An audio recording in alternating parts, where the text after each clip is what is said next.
Good morning. My name is Dr. Nayama McCarthy Brown, and this is a podcast recording for Dr. Reisner's students. I'm here to speak with you today about why and how research is important to me. And as I was kind of thinking of that question over this past weekend, I had a little event happen, an aha moment, if you will, in my African American diasporic dance course. And we were talking about African American diasporic dance, and one of my students was sharing with me how during elementary school and as a child she had wanted to distance herself from African culture because the images that she was shown through movies or whatever in school of African women dancing in particular was presented to her in a very primitive way without any cultural context and in a way that was very embarrassing for her. So she's watching a dance form she didn't understand and had no familiarity with her classmates, already feeling like a minority among students in her class. And these women were bare-breasted, they were speaking in a language that was foreign to her, and her teacher was saying, this is, your ancestry, this is who you're connected to. And she was talking about how that was so uncomfortable, and it was then the object of insult among her classmates and peers, and she had no desire to have connection to the African culture through that context. And I totally identified with her and her experience. And that is one of the reasons why research is so important to me, is to bring value to cultural practices and the art forms that have really influenced American dance forms and dance throughout the world in a way that many people are not aware of.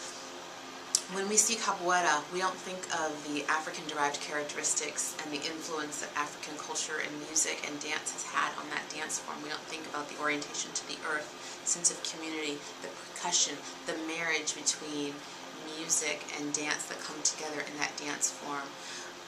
So many dance forms have been influenced by African dance and music. Salsa, tango in the musicality.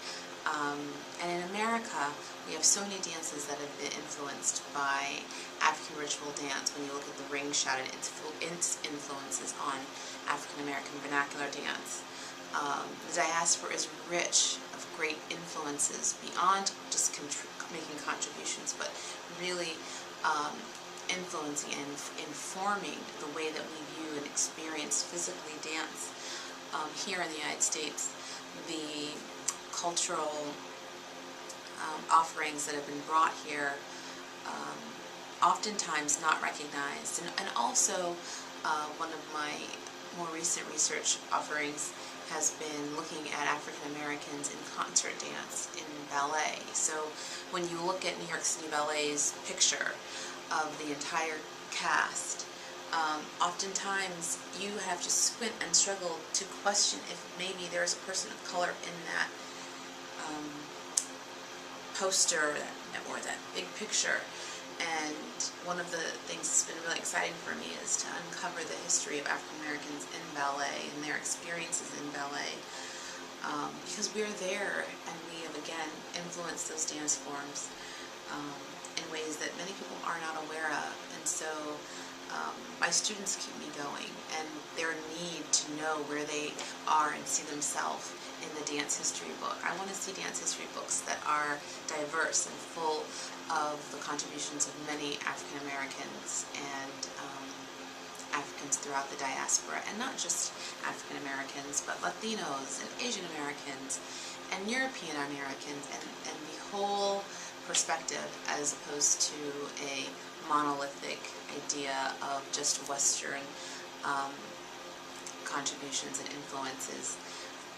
I think Western dance forms are wonderful, but we all have to acknowledge that we're sharing, borrowing, appropriating things from many different resources, and it's all good, it's all rich, and that in interest drives my research. I have found that my research has given me greater self-esteem and greater excitement about my own cultural background, and I hope that that inspires other students to connect with their cultural background through dance. So it's been a wonderful experience.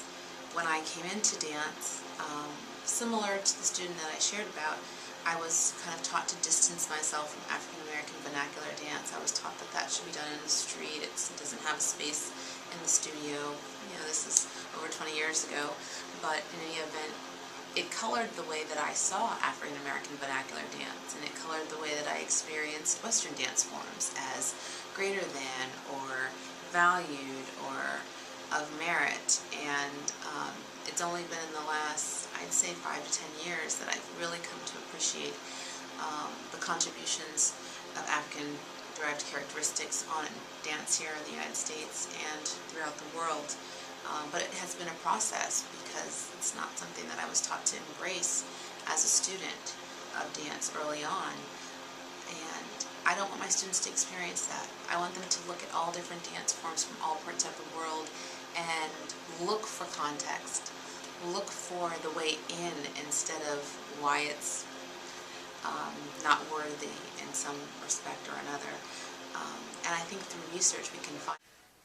So my goal as a dance scholar is to use research as a vehicle to get into other cultures, to understand other cultures, and to help students engage and access other cultures. I think that the body and movement provide so many opportunities to be open and relax and engage and connect.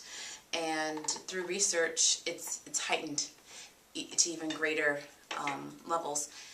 I think about the work of Dr. Kariama Welsh and the article she wrote on sexuality and sensuality in African dance, and how it brings total context around why women from African traditional cultures dance bare-breasted, and they talk about the value of the body and how women's breasts are for functional purposes that are towards nurturing and are significant to the value of them in their life as a woman, and it's not something that's covered, it's not something that's detached from other aspects and experiences of their life, it's embraced. And when you think about it in a full cultural context and you can understand it without just your traditional paradigm, you have access to understanding so many more people. And so for me, the work of Dr. Kariama Welsh and many other dance scholars is so rich and significant and has given us so many opportunities to understand people better throughout the world and in our communities. So I find research to be a great tool for understanding in not only my classes but in my life, and it certainly drives me as a dance scholar. And thank you.